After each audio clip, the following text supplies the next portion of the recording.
बाट भन कीर्ति कतिचोटि गर्यौ यहाँ कीर्ति गरेको थिएँ तिम्रो नाम भन पहिला मेरो नाम धन आले जिउसँग भक्तबहादुर खत्री चाहिँ उहाँ भन्नुहोस् चुनावमा कति ठाउँमा हाल्नुहुन्छ अरे कहाँ कहाँ हाल्नुहुन्छ एउटा उसमा घन्टीमा पहिला त्यहाँपछि अन्टीमा त्यहाँपछि अन्टीमा त्यहाँबाट अहिलेको जस्तो कुरा गर अघि के भन्थ्यौ घाइते कुरा गरेको थियो त अघि लास्टमा रन्डी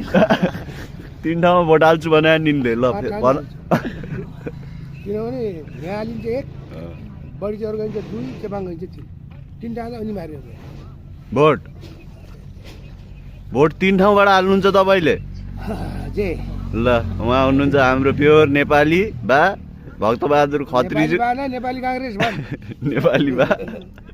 उहाँको घर चेपाङतिर हो रे उहाँले चाहिँ 3 ठाउँमा भोट हाल्नुहुन्छ भनेर अहिले चाहिँ खबर आयो